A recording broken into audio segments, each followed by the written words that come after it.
안녕하세요. 오늘은 이제 아마 온라인 수업에서의 마지막 강의가 될 것 같은데 정규 분포 하겠습니다. 정규 분포.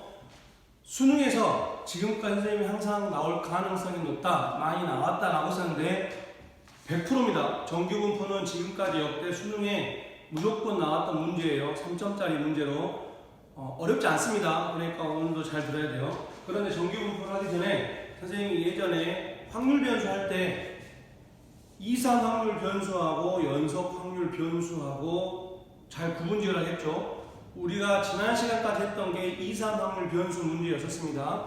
이상 확률 변수 문제는 보통 확률 분포표를 이용해서 풀고 거기에서 나오는 함수의 이름이 확률 질량 함수다.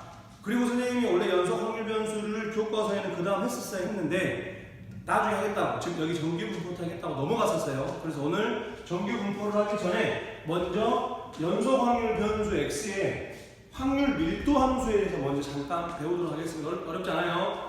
일단 교과서에 잘 나와 있지만 85쪽 보겠습니다. 85쪽에 더 잘 정리가 되어 있어서 확률 밀도 함수 말 그대로 우리가 흔히 지금까지 고등학교 수학에서 봤던 함수예요. y는 fx. 뭐 2차 함수가 될 수도 있고 1차 함수가 될 수도 있고 뭐 지수 함수가 될 수도 있고 많은데 아무튼 그런 함수고 연속 확률 변수, 이상 확률 변수처럼 막 0, 1, 2, 3 뚝뚝 떨어진 숫자가 아니라 정해진 구간 내의 모든 실수들을 다 취급한다고 했죠. 알파부터 베타까지를 다 취급하는 연속 확률 변수에 대한 확률 밀도 함수 fx가 주어졌다면 아무런 함수가 전부 다 모든 함수가 확률 밀도 함수가 되는 게 아니라 이 두 가지 조건을 만족을 해야 1번과 2번을 만족을 해야 확률 밀도 함수가 되는 겁니다. 첫 번째, 정해진 그 구간 알파부터 베타까지 이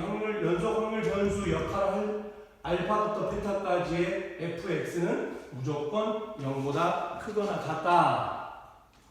알겠죠? 이게 만족이 돼야 됩니다. fx 값이 음수는 안 돼요. 음수.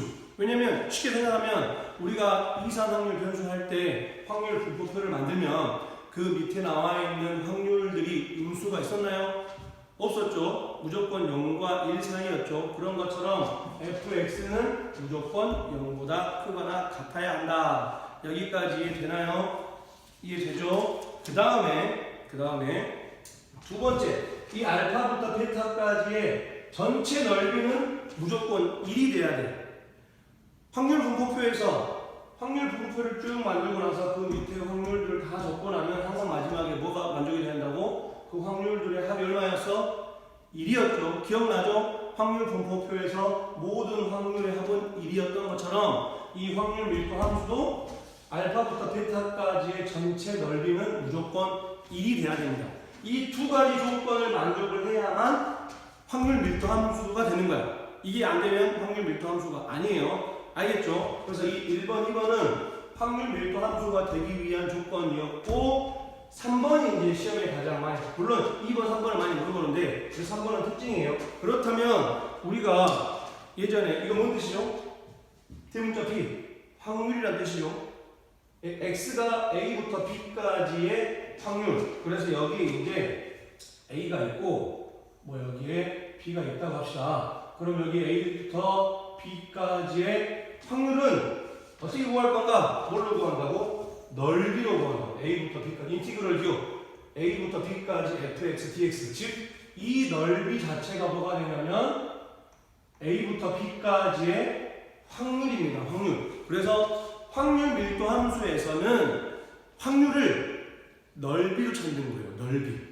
그러니까 그냥 여러분들은 넓이라고만 기억하고 있으면 돼요. 연속 확률 변수에서 확률 밀도 함수 문제가 나오면 그때 어디서부터 어디까지 이 확률은 뭘로 구한다?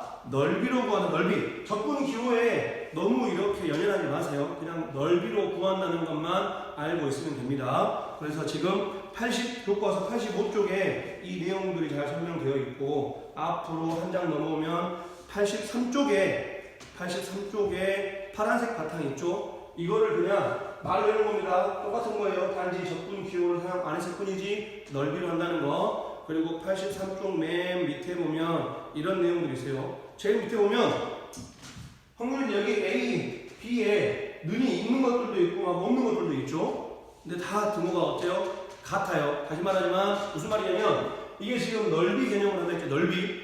여기가 실선이야. 아니면 점선이야. 즉 A를 포함하거나 B를 포함하지 않거나 이 넓이는 변함이 없다 이거죠. 그 경계선만 나타내냐일 뿐이니까 이 경계선들이 있건 없건 이 넓이는 변함이 없다. 즉 맨 마지막에 나와 있는 것처럼 여기 A랑 여기 B랑 부등호에 는이 있고 없고는 상관없습니다. 항상 그 값은 다 똑같고 그 값을 바로 A부터 B까지의 확률로 정의하겠다. 그럼 과연 이게 무슨 말이냐? 이거 어떻게 써먹어야 되느냐? 교과서 84쪽에 문제들 많습니다. 선생님 문제 5번 하나 해볼게요. 연속 확률 변수 x의 확률 밀도 함수 fx가 얘가 지금 문제에서 확률 밀도 함수라고 알려줬죠. 그러면 이 확률 밀도 함수는 무조건 요 1번과 2번을 만족을 해야 된다. 무슨 말이냐? 첫 번째, 일단 함수 자체가 x축 위에 떠있죠. 그럼 저절로 1번 조건 만족하겠네요. 모든 함수 값이 0보다 크거나 같다. 두 번째, 이것은 다시 말하지만 적분 기호에 그냥 겁먹지 마세요. 이 그래프가 확률 밀도 함수가 되려면 첫 번째, 함수 전체가 무조건 함수 값이 양수가 돼야 0보다 크거나 같아야 되고, 두 번째, 이 전체 넓이가 1이 돼야 돼요. 1. 전체 넓이가 1. 그러면 어떻게 되느냐? 이 전체 넓이가, 요 전체 넓이가 1이 돼야 되니까 이미 이 넓이 얼마죠? 이 넓이? 이 넓이? 여기 1이고 여기 4분의 2가 이렇게 나타내겠습니다. 지금 요 직사각형 넓이 얼마죠? 직사각형 넓이는 1 곱하기 4분의 1이니까 4분의 1이죠. 요 넓이는 요 넓이 여기 지금 사다리꼴이죠. 사다리꼴. 물론 이거를 사다리꼴 넓이로 구할 수도 있고 막 쪼개서 할 수도 있겠지만 이렇게 한번 여기가 윗변, 아랫변 지금 요 넓이를 지금 구하겠다는 얘기예요. 요 넓이. 그러면 여기 얼마죠? 4분의 1이죠. 여기 얼마지? K죠. K 윗변, 아랫변 지금 이거 세웠다고 생각을 하세요. 여기 길이가 4분의 1, 여기 길이가 K. 이 높이 얼마? 1. 그리고 사다리꼴이니까 2분의 1까지 해야겠죠. 그랬더니 얘랑 얘 더한 것이 그 넓이가 얼마 나와야 된다고? 1이 나와야 된다고. 1. 그래서 1번 지금 K 값을 구해야 되죠. 이런 방법으로 구하는 겁니다. 그래서 이거 쭉 다 계산해보면 어떻게 되죠? 4분의 1, 8분의 1, 2분의 1. 그러면 4분의 1 더하기 8분의 1 더하기 2분의 1 K가 1이 돼야 된다. 이걸 계산하라는 얘기예요. 그러면 이거 계산하면 통분하니까 8분의 2, 8분의 3. 그럼 넘어가면 2분의 1 K가 1 빼기 8분의 3이니까 8분의 5죠. 그래서 2까지 올려서 곱하면 K 값이 얼마가 나온다? K 값이 4분의 5가 나온다. K 값이 4분의 5. 이렇게 해서 K 값을 구하는 겁니다.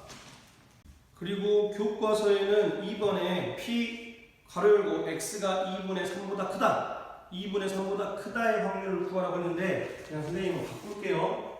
뭐를 구하라고 할 거냐면 P 2분의 1보다는 크고 2분의 3보다는 작거나 같다. 이 확률을 그냥 구하도록 하겠습니다. 그럼 잘 보면 여긴 눈이 없고 여긴 눈이 있는데요. 신경 쓰지 말라고 했어요. 그렇다면 확률 밀도 함수에서 연속 확률 변수 확률 밀도 함수에서의 확률을 어떻게 구한다? 넓이로 구한다. 즉 우리 보고 지금 어디 구하라는 얘기냐면 여기에 2분의 1이 있을 거고 여기에 2분의 3이 있겠죠. 그러면 여기서부터 2분의 1에서부터 2분의 3까지 요 넓이가 2분의 1부터 2분의 3까지의 확률이라는 얘기예요. 확률.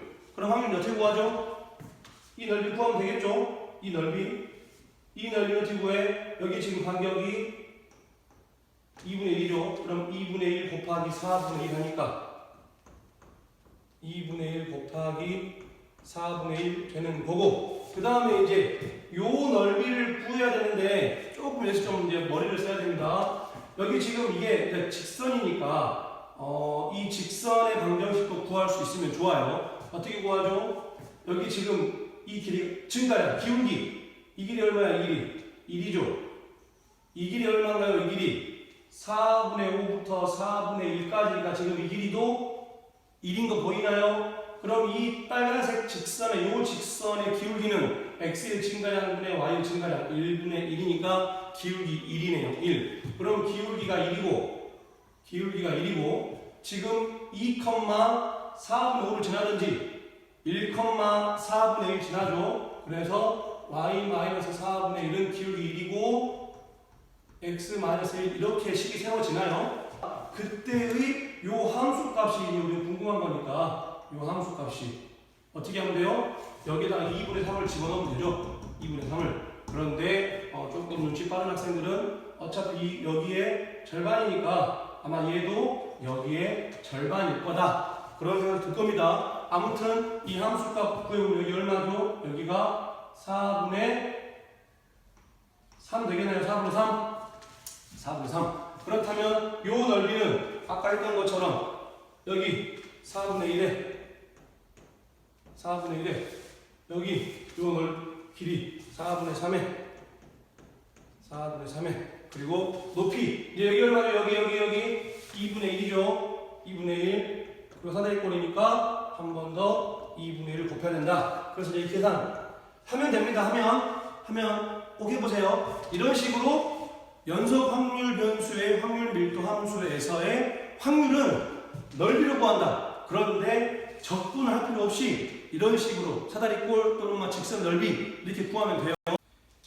계속해서 97쪽 넘어가세요. 이제 오늘 수업의 진짜 목표인 정규분포를 공부하도록 하겠습니다. 그럼 이 정규분포를 하기 전에 왜 앞에서 확률 밀도 함수를 공부를 했느냐? 이 정규분포를 나타내는 이 그래프가 확률 밀도 함수예요. 그런데 정규분포 그래프를 그리면 앞으로 이런 그래프 많이 볼 거예요. 이렇게 생긴 그래프 설명할 겁니다. 이렇게 생긴 그래프가 나타날 건데 이 그래프의 식이 뭐냐면 이 함수의 식이 이렇게 생겼대. 딱 봐도 복잡하죠? 외울 필요 없어요. 루트 2파이 시그마 분의 1. 여기 시그마는 표준 편차입니다.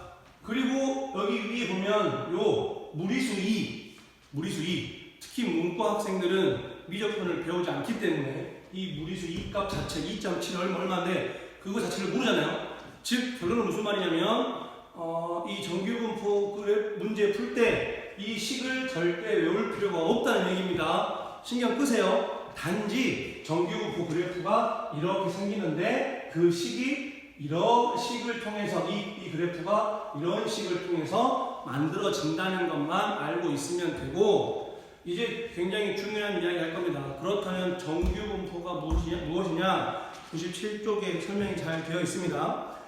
강수량이나 시험 점수 등 자연현상이나 사회현상을 관찰하여 얻은 자료에 상대도수를 계급의 크기를 작게 하여 히스토그램으로 나타내면, 그 옆에 그림 있죠? 히스토그램으로 나타내면 자료의 개수가 많아질수록, 잘 들어야 됩니다. 자료의 개수가 많아질수록 무슨 말이냐면 예를 들어서 한 반에 광주동신고등학교 한 반의 성적을 내보니까 성적 90점 이상이 5명 있고 80점에서 90점 이상이, 이걸 성적으로 한번 해보고 성적 점수로 여기 90점에서 100점이 5명 있고 80점에서 90점이 한 6명 있고 그 다음에 70점, 80점 한 2명 있고 그 다음에 있다가 한 50, 60에 가서 좀 많을 수 있겠죠. 그러니까 그래프가 이렇게 될 수 있잖아요. 이렇게.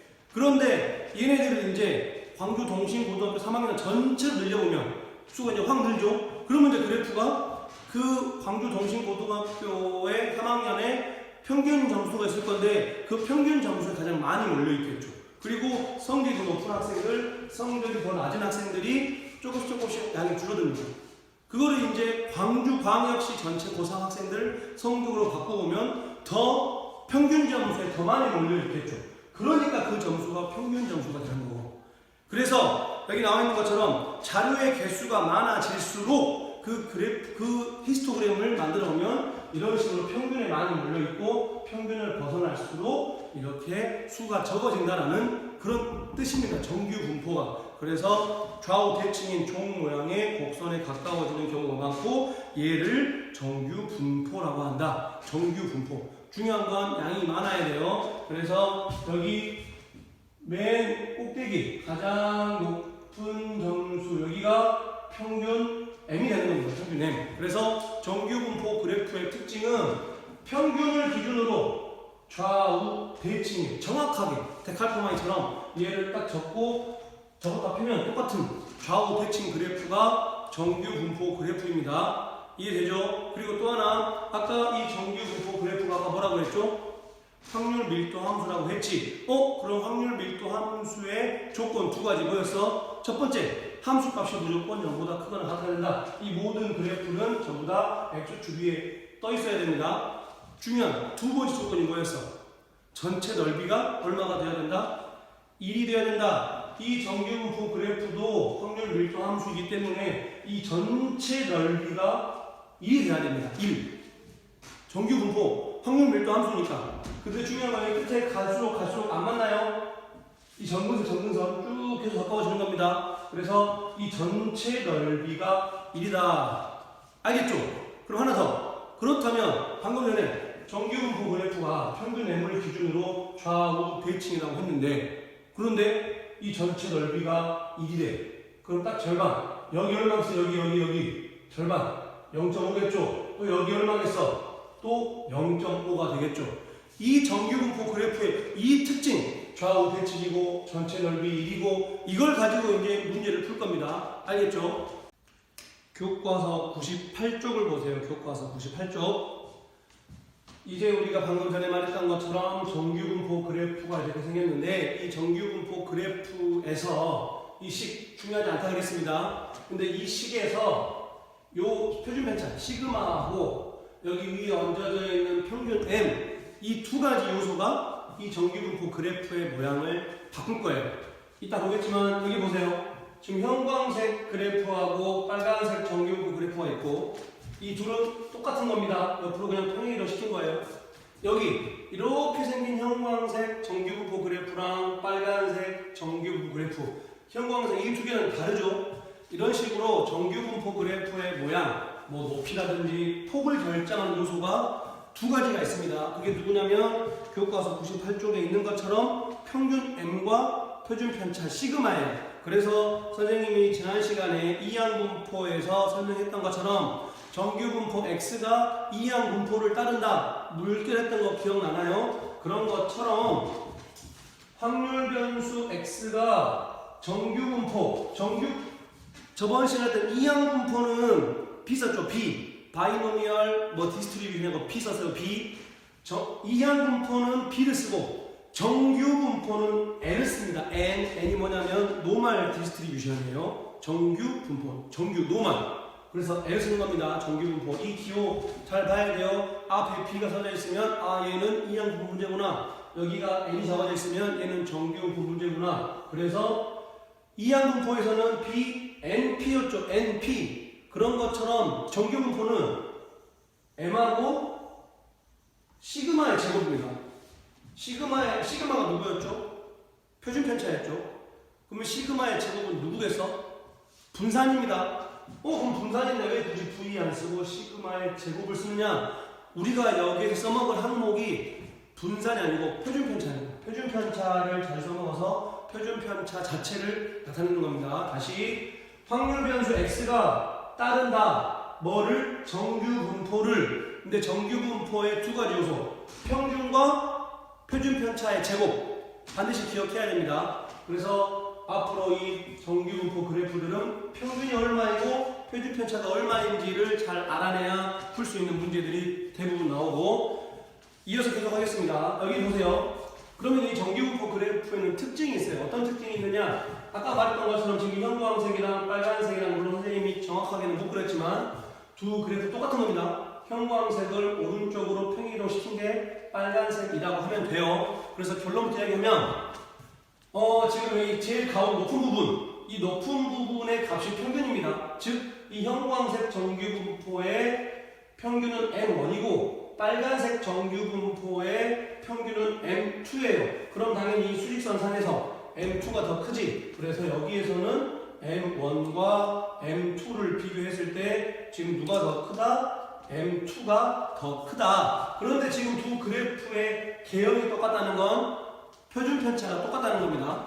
표준 편차가. 이거 보세요. 이제 이 그래프 더 위로 볼록 솟고 더 좁아지는 거하고 더 낮지만 더 불룩한 거하고 이 결정하는 걸 누가 할 거냐면 표준 편차가 할 겁니다. 이 둘은 이 첫 번째 그림, 이 형광색이랑 이 빨간색 정규분포는 표준 편차가 같아요. 여기서는 시그마 1과 시그마 2가 지금 같은 그림인 겁니다. 그렇게 그려놨어요. 그럼 이 그림에서는 일단 형광색도 빨간색도 같은 평균을 갖는 값이에요. 즉 여기에서 말하는 M1이나 M2는 같습니다. 그렇다면 이제 시그마 1하고 형광색의 표준 편차인 시그마 1하고 빨간색의 표준 편차인 시그마 2 중에 누가 더 클까를 이제 결정을 해야 되는데 자 생각해 보세요. 지금 표준 편차가 크다는 얘기는 학생들 간의 개인 능력 차가 많이 난다는 얘기지. 자꾸 미안한 얘기지만 성적으로 하겠습니다. 한 반에 성적으로 봤을 때 편차가 커. 그 말은 무슨 말이야? 성적이 높은 학생들도 많고 성적이 낮은 학생들도 많다는 얘기지. 편차가 적어. 그 말은 뭔 말이야? 학생들 간의 편차가 적다는 얘기는 평균에 많이 몰려있다는 얘기는 잘하는 학생도 별로 없고 못하는 학생도 별로 없고. 그렇다면 형광색하고 빨간색하고 누구의 표준 편차가 더 클까? 형광색 보세요. 형광색. 지금 형광색 보면 이 가운데 많이 몰려있죠.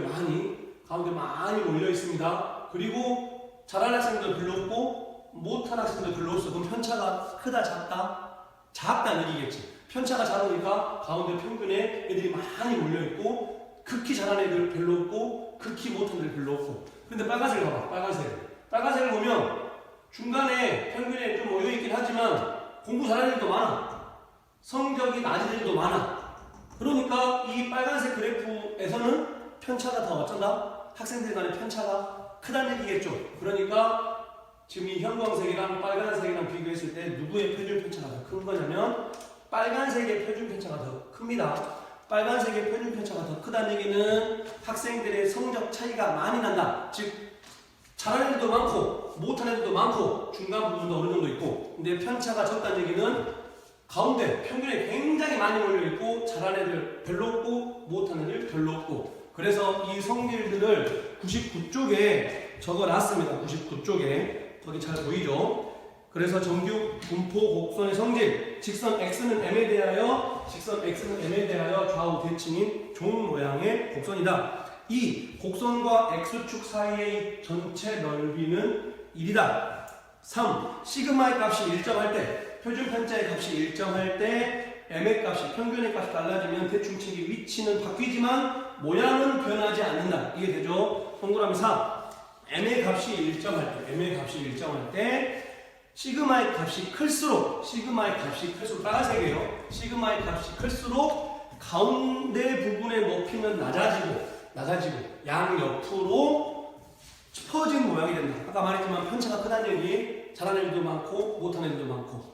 이해되죠? 그래서 이제 이런 내용들을 가지고 문제를 풀 겁니다. 마지막 하나 더. 여기 잘 보세요. 그럼 이제 앞으로 어떤 걸 할 거냐?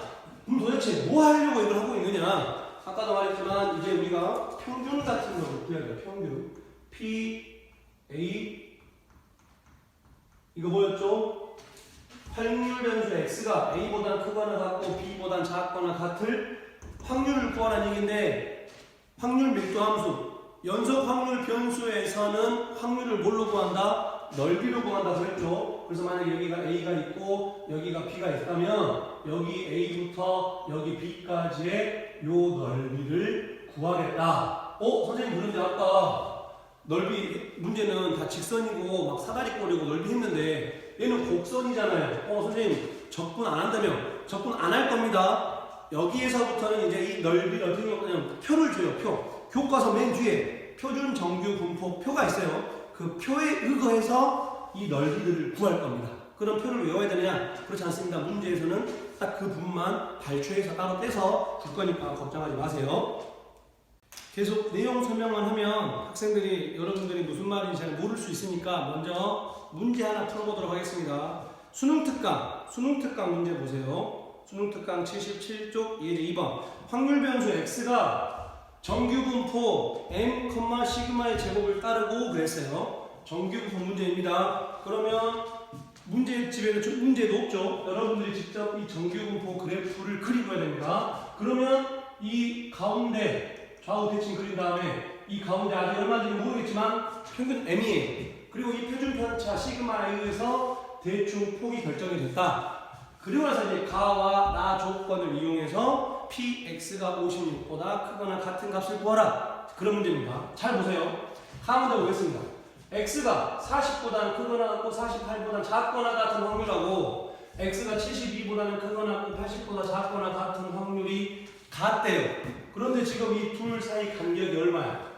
8이고 이 둘 사이의 간격이 또 8이죠. 그러면 아마 대충 40과 48이 m 왼쪽에 이렇게 있고 72와 80이 대충 이쪽에 있으면 이 정규분포 그래프는 좌우 대칭이라고 했으니까 대충 40과 48이 이쯤 72와 80이 이쯤 했을 때 두 확률 뭘로 구한다겠죠? 넓이로 구한다고 했습니다. 그럼 얘 둘 넓이 대충 같은 거 알겠나요? 그래서 여기 왼쪽 40부터 48까지의 넓이 대충 여기를 40으로 하고 여기를 48로 하면 여기서부터 여기까지의 요 넓이하고 72와 80 오른쪽에 있는 72와 80 그러면 당연히 좌우 대칭이니까 떨어진 간격이 똑같아야겠죠. 여기 대충 72하고 여기 대충 80 해서 여기서부터 여기까지의 요 넓이가 지금 같아야 두 확률이 똑같다. 가 조건 이해되죠? 그러면 여기서 이제 우리는 뭘 할 수 있냐? 그렇다면 좌우 대칭이니까 m이라는 값은 당연히 누구여야겠어? 얘하고 똑같이 지금 형광색이랑 빨간색이랑 좌우 대칭 똑같은 거리만큼 떨어진 거 알겠나요? 그럼 이 m값은 48과 72의 가운데 값이겠지. 중앙값. 평균 이해되나요? 그래서 m 어떻게 구한다? m은 48과 72의 중간값. 어떻게 구해요? 둘 더하고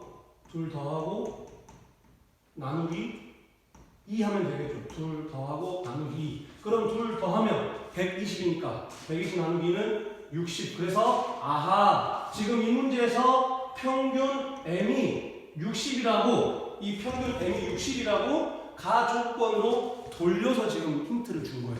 돌려서 그럼 이제 m 60 구했습니다. 그럼 이 m 나조건 여기에 m에다 60을 집어넣으면 얘는 어떻게 바뀌어? 60 집어넣으면 56보다는 크거나 같고 60 집어넣으면 64보다는 작거나 같다가 되겠죠. 이 확률이 0.68이래. 이 확률이 0.68. 그러면 여기 어딜까요?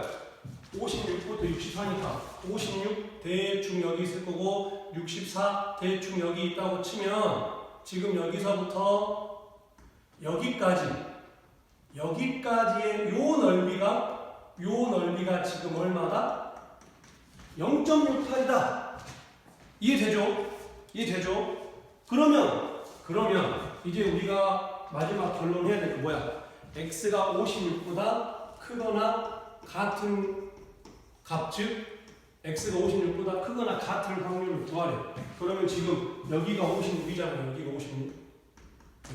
그럼 우리 보고 지금 이 부분의 넓이를 구하라는 얘기겠네. 이 부분의 넓이. 그러면 방금 전에 주황색 56부터 64까지의 넓이가 0.68이었잖아. 지금 이 주황색 부분의 넓이가 0.68이야. 근데 좌우 대칭이니까 이만큼 얼마겠어? 이만큼 딱 절반. 이 주황색의 절반은 얼마일까? 주황색의 절반 0.68의 절반이니까 0.34 되나요? 그래서 지금 여기 하얀색 부분 여기가 지금 0.34가 되는 겁니다.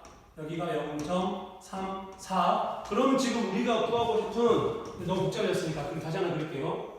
다시 하나 그리겠습니다. 이렇게 생겨서 가운데가 지금 평균 60인 거 알았고 우리 보고 지금 56보다 크거나 같은 이 부분의 넓이를 구하라고 하는데 방금 전에 여기 주황색 부분의 절반 평균 60부터 56까지 얼마였어요? 0.34였죠. 여기가 0.34 여기가 0.34 0.34 그러면 이 나머지 절반 여기는 얼마예요? 아까 처음부터 말했죠. 전체 넓이가 1인데 가운데 평균을 기준으로 좌우 대칭이라 했어. 그럼 당연히 여기는 얼마겠어? 0.5겠지. 0.5 절반이니까. 그래서 우리가 지금 구하고 싶은 Px가 56보다 크거나 같은 확률은 이 부분의 넓이니까 어떻게 구한다? 0.34랑 0.5랑 더한 0.84가 된다.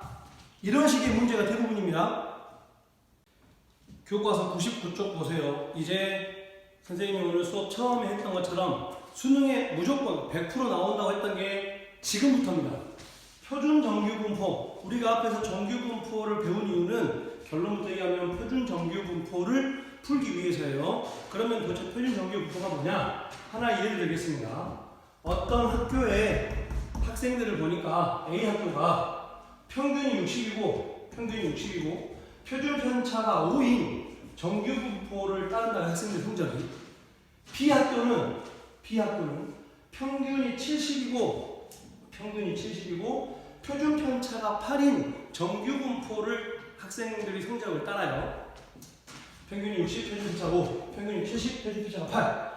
두 학교가 지금 평균과 표준 편차가 각각 다른데 만약에 이 A라는 학교에서 어떤 학생 예를 들어서 내가 뭐 72점 맞은 학생을 뽑을 거야. B라는 학교에서는 한 78점 정도 되는 학생을 뽑았다고 하자. 그러면 과연 이 A 학교에서 72점 맞은 학생이 더 잘한 걸까? B라는 학교에서 78점 맞은 학생이 더 잘한 걸까? 단순히 얘는 72점이고 78점이니까 얘가 더 잘했어요 라고 말하면 안 됩니다. 왜냐하면 A 학교는 평균이 60이야. B 학교는 평균이 70이야. 딱 봐도 어디 학교 시험이 더 어려운 것 같아? A 학교가 더 어려운 것 같죠? 그럼 A 학교 더 어려운 학교에서 시험 문제가 더 어려웠던 학교에서 72점 맞은 학생하고 좀 더 시험이 쉬운 것 같은 평균이 70이었던 B 학교에서의 78점 학생하고 과연 두 사람이 누가 더 객관적으로 잘했는지를 알고 싶어. 그런데 지금 이 두 상태로는 비교가 어렵다 이거지. 왜냐하면 평균과 표준 편차가 달라서 즉 비교하는 기준이 두 학교가 다르기 때문에 객관적인 비교가 어렵습니다. 그래서 이 서로 다른 기준을 공통된 기준으로 바꾸는 작업이 표준 정규 분포 작업이에요. 무슨 말이냐? 지금 이 두 학교 전부 다 표준 정규화 작업을 시켜주면 어떤 결과가 만들어지냐면 잘 들어야 됩니다. 똑같은 정규 분포 그래프가 되는데 이 정규 분포의 평균이 얼마가 되냐면 0이 돼요. 0. 그리고 표준 편차가 얼마가 되냐면 1이 돼. 1. 그래서 이제 표준 정규 때는 확률 변수를 Z를 씁니다.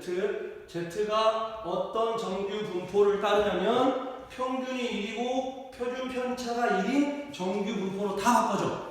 뭐가 됐든 간에 평균이 60이고 표준 편차가 5건 평균이 70이고 표준 편차가 8이건 어떤 정규 분포든 간에 이 표준 정규화 작업을 시켜주면 모두 다 평균이 0이고 표준 편차가 1인 이 작업으로 바뀌는 겁니다. 이 정규 분포 작업으로. 그러면 아까 방금 말했던 이 두 학생이 누가 잘했느냐? 이 정규 분포의 공식이 뭐냐면 외워야 됩니다. Z는 시그마분의 x-m이라는 공식이 있어요. 교과서 100쪽에 있습니다. 교과서 100쪽, 101쪽 이쪽. 이 표준 정규화 시키는 공식이 시그마분의 x-m. 근데 뭔 말인지 모르겠어요. 일단은 익숙해져야 됩니다. 그러면 결론부터 얘기할게요. 그럼 방금 전에 이 A 학교에 72점 맞았던 학생은 여기에서 어떤 위치에 해당하는 거냐면 잘 보세요. 지금 여기 시그마 얼마죠? 5죠. 5. 그 다음에 x. 여기서 말하는 x가 72죠. 72점 학생. 그리고 지금 이 A 학교의 평균 m이 60이잖아. 그럼 얼마 나와? 그럼 5분의 12가 나오죠. 5분의 12. 그러면 2점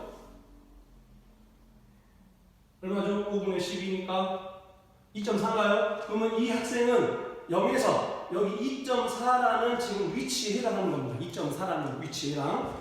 그럼 이 빨간색 입장에서는 표준 편차가 8이었잖아.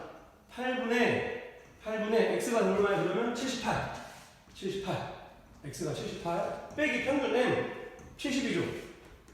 그러면 8분의 8이니까 얼마 나오죠? 1 나오죠. 1. 그러면 이 빨간색 학교 B학교에서의 78점 학생은 표준 정규화 시키면 어디에 있냐면 여기에 있겠네요. 여기에. 그럼 누가 더 잘했어? 얘가 더 잘했네. 주황색. 이 A학교에 72점 맞은 학생이 B학교에서 78점 맞은 학생보다 표준 정규화 시키니까 더 높은 포지션에 있다 이거죠. 이렇게 하는 게 표준 정규화 작업입니다. 알겠죠? 이제 오늘 배운 것 중에 제일 중요한 거. 만약에 오늘 했던 거 다 이해 안 된다. 무조건 이거 하나만 해보세요. 물론 다른 거 다 이해하면 좋겠지만 확률 변수 x가 평균이 m이고 표준 편차가 시그마인 정규 분포를 따를 때 이걸 구하라고 할 겁니다. 확률 어떤 확률이냐면 확률 변수 x가 a보다는 크거나 같고 b보다는 작거나 같은 확률. 그런데 이건 지금 정규 분포죠. 수능 특강 79쪽 보세요. 수능 특강 79쪽에 보면 이제 3번 표가 지금 어떻게 되어 있나요? 표가 표준 정규 분포 표죠. 정규 분포표가 아니라 표준 정규 분포표입니다. 즉 이걸 가지고 그 표를 이용해서 풀 수 없다. 왜냐면 정규 분포고 표는 정규 분포표니까. 그래서 이 정규 분포 문제를 뭘로 바꿔야 된다? 표준 정규 분포로 바꿔야 된다. 그래서 이 공식이에요. 확률 변수 x가 a보다 크거나 같고 b보다 작거나 같은 확률을 표준 정규화 시키면 잘 보세요. 정규 분포 확률 변수가 x였던 것이 z로 바뀌었습니다. 그럼 이 a와 b 값이 어떻게 바뀌냐면 시그마분의 a-m으로 시그마분의 b-m으로 바뀝니다. 요거 외워야 돼요. 공식 아까 봤던 표준 정규화 공식입니다. 시그마분의 x-a인데 x자리에 a였으니까 a 쓰고 b였으니까 b 썼을 뿐이에요. 수능 특강 79쪽 예제 3번 보겠습니다. 어느 딸기 농장에서 재배되는 딸기 한 개의 무게는 평균이 19g, 표준 편차가 2g인 정규 분포를 따른다고 한다. 이 문장까지를 굉장히 긴 문장이죠. 이거를 수학적인 표현 선생님 강조했습니다. 수학적인 표현으로 바꾸면 어떻게 된다? 확률 변수 x가 정규 분포 평균이 얼마? 19, 표준 편차가 2. 그래서 19,2의 제곱 이렇게 정규 분포로 바꿀 수 있습니다. 그런 다음에 이 농장에서 재배되는 딸기 중에서 무게가 18g 이상, 23g 이하인 딸기를 상등급으로 분류하여 판매한다. 이 농장에서 재배되는 딸기 중에서 임의로 선택한 한 개의 딸기가 상등급일 확률. 그러면 그 뽑은 딸기가 상등급 되려면 상등급의 균이 18g과 23g 사이에 들어와야겠지. 즉 우리 보고 지금 뭐 구하라는 얘기야? P, X가 18 이상 x가 18 이상, 그 다음에 23 이하. 이 확률을 지금 구하라는 얘기죠. x가 18 이상, 23 이하의 확률을 구하라. 그런데 아까 말했듯이 지금 옆에 주어진 표가 x, 확률 변수 x에 관련된 표가 아니잖아. 우리는 지금 x에 관련된 문제를 풀었는데 표가 z에 관련된 표네. 그래서 이걸 어떻게 바꿔야 된다? 표준 정규 분포로 바꿔야 된다. 그래서 이 오른쪽 공식 그대로 쓰면 돼요. 어떻게 하느냐? P, 시그마 얼마야? 지금 시그마 2죠. 2분의 A가 얼마야? 18. 그 다음에 N이 지금 얼마야? 19죠. 18 말 19. 그리고 가운데 이제 Z로 바뀌어야 되고, 또 이쪽도 시그마 2분의 P. P가 여기 3이잖아. 23. 마이너스 평균 얼마였어? 19. 이렇게 바꿔서 풀으라는 얘기예요. 이렇게 바꿔서. 어렵지 않죠? 그럼 이제 문제 풀겠습니다. 얘 계산하면 얼마야? 2분의 마이너스 2니까 마이너스 0.5죠. 분수 안 씁니다. 잘. 그럼 이쪽은 2분의 4니까 2가 되겠네. 2. 그래서 우리 보고 지금 P, Z가 마이너스 0.5보다는 크거나 같고 2보다는 작거나 같을 확률을 구하여라. 누구를 이용해서? 그 옆에 표를 이용해서. 그럼 어떻게 이용하나요? 잘 보세요. 이제 잘 보세요. 여기 Z입니다. Z. 이렇게 해서 표준 정규화 시키면 가운데 평균이 얼마 나온다? 0이 나오고 표준 편차는 1이다. 우리 보고 지금 어디 구하라겠냐면 마이너스 0.5 여기 있겠네요. 마이너스 0.5부터 2까지의 확률을 구하라고 했어. 여기에서부터 여기까지의 넓이를 이제 구하면 답이야. 그런데 옆에 표를 보니까 0부터 소문자 z까지 값이죠. 0부터 0.5가 0.19 이러고 0부터 1까지가 0.3413 0부터 1.5까지가 0.4322 0부터 2까지가 0.4772 이해되나요? 즉 맨 아래 칸 0부터 2까지가 얼마야? 0부터 2까지 여기가 이만큼이 지금 얼마죠? 이만큼 0부터 2까지가 지금 0.4772죠. 0.4772. 그럼 선생님 이제 여기는 이쪽 넓이만 구하면 되겠는데 문제 표가 0부터 0.5까지 있지? 0부터 마이너스 0.5까지는 없는데요? 표준 정규분포, 정규분포 그래프의 가장 큰 특징이 뭐라고? 평균을 기준으로 좌우 대칭이다. 즉 0부터 마이너스 0.5까지의 넓이는 0부터 0.5까지인 요 넓이하고 똑같겠지. 요 넓이하고 둘 같다 이거야. 근데 표에서 0부터 0.5까지가 얼마였어? 0.1915였네. 이만큼이 0.1915라는 얘기는 이 형광색 부분도 0.1915다.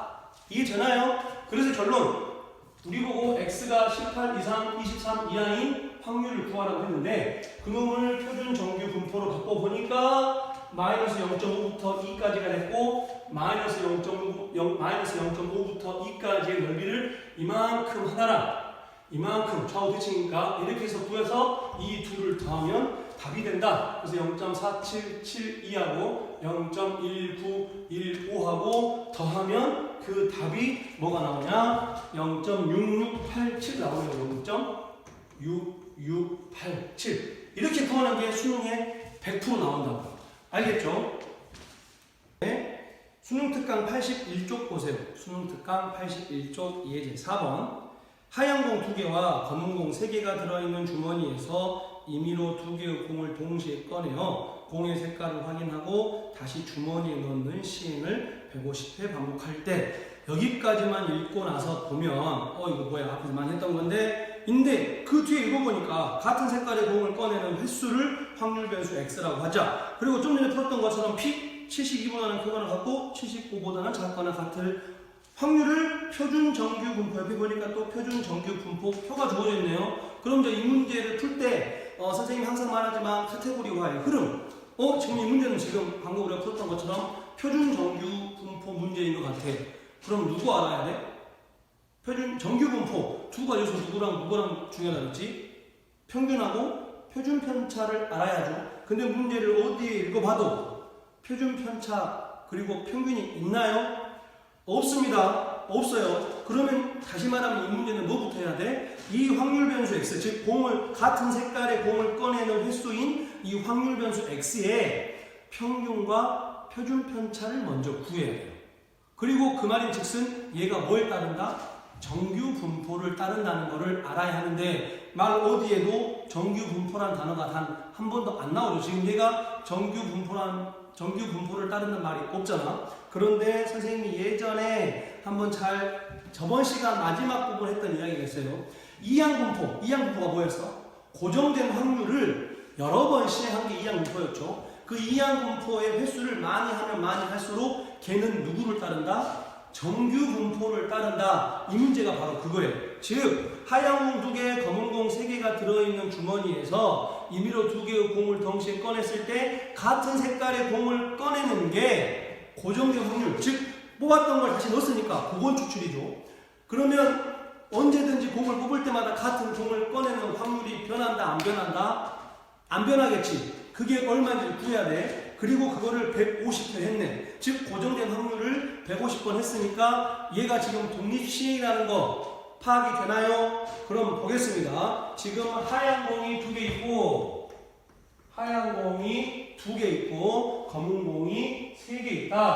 검은 공이 3개 있다. 여기에서 이제 2개를 꺼냈는데 같은 공을 꺼낼 확률이 그럼 얼마일까?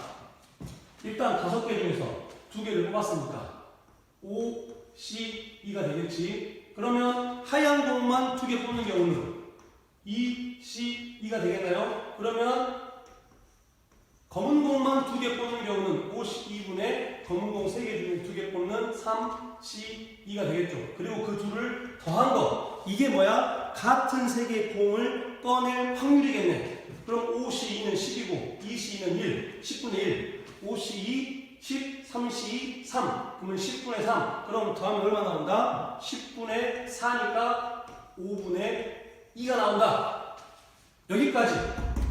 다시 말하지만 뽑았던 공을 그 다음 뽑을 때 다시 또 집어넣으니까 복원 추출, 즉 상황이 계속 변함이 없다는 얘기는 언제든지 뽑았을 때 같은 공을 뽑을 확률은 5분의 2로 고정이 되어 있다. 그 말은 이걸 150회나 했어. 그러면 같은 공을 뽑는 횟수, 확률 변수 x는 뭘 따른다?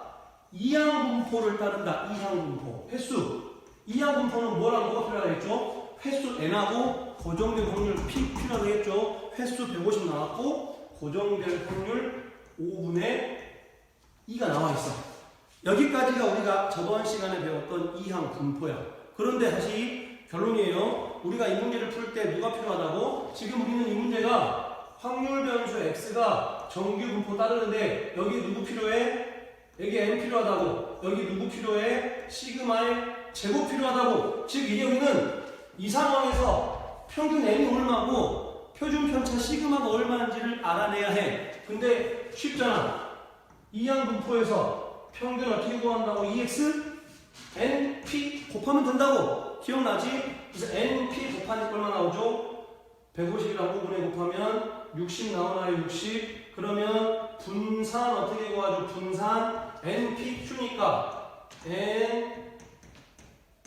NPQ 그 세사건 5분의 3. 그럼 이게 60이니까 60 곱하기 5분의 3을 하면 얼마 나온다? 36이 나온다. 그럼 분산이 36이니까 그럼 표준 편차는 얼마다? 이것의 루트 씌운 6이다. 그래서 이제 이 문제의 결론. 아하, 그래서 지금 우리는 이 확률 변수 x가 처음에는 어디에도 정규 분포라는 언급이 없었지만 이항 분포라는 것을 파악하고 나니까 그 이항 분포를 이용해서 평균과 표준 편차를 구해서 이제부터 우리는 얘를 방금 전에 했던 것처럼 정규 분포, 표준 정규 분포 문제로 바꿔서 풀 수가 있다. 그리고 나서 이제 우리한테 P 72보다는 크거나 같고 75보다는 작거나 같은 확률을 구하라고 했으니까 아까 했던 공식 그대로 하면 돼요.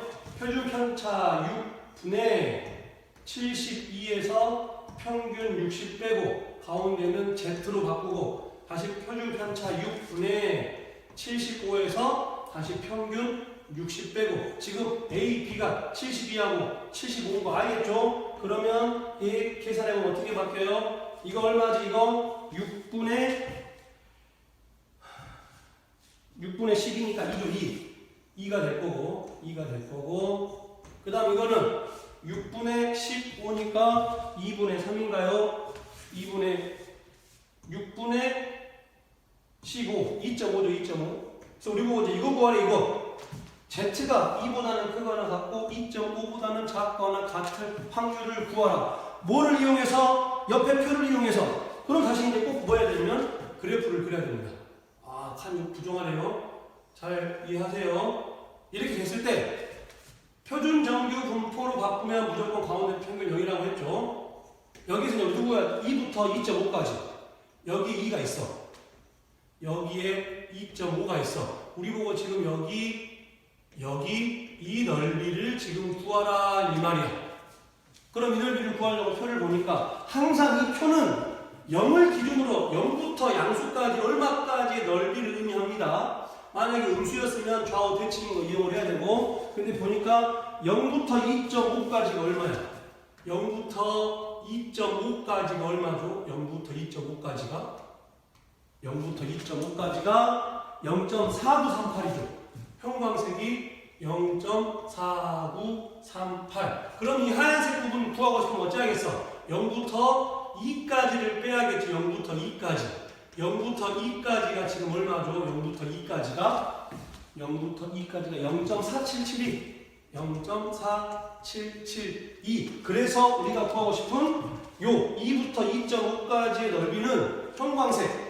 요 형광색 0.4938에서 그 앞에까지 있는 요 빨간색을 빼야겠지. 요 빨간색을 0.4772를 빼야 된다. 그러면 이제 이 하얀색의 넓이가 뭐로 나오는 거냐면 뭐로 나오죠? 0.0166이 나온다. 0.0166 이렇게 이제 마무리 짓겠습니다. 이런 문제도 시험에 되게 잘 나오고 있죠. 왜냐면 이 문제를 풀려면 이항 분포도 알아야 되고 그 중요한 표준 정규 분포 문제도 알아야 되니까. 그래서 오늘 했던 이 문제들 반드시 숙지해야 됩니다. 수능에 100% 나온다고 했어요. 지금 오늘 온라인 수업 마지막 강의까지 올리려고 선생님이 조금 서두른 감이 있어서 문제를 많이 못 풀었습니다. 등교 계약하고 나면 수업 시간에 문제들 많이 풀 거예요. 이제 내용 정리들은 대충 됐다고 판단을 하고, 그리고 선생님이 그 지난 강의에 올려놨지만 아마 여기까지가 딱 여기까지가 기말고사 시험 범위입니다. 기말고사. 그러니까 반드시 잘 숙지하고 있어야 돼요. 그러면 수고하셨습니다.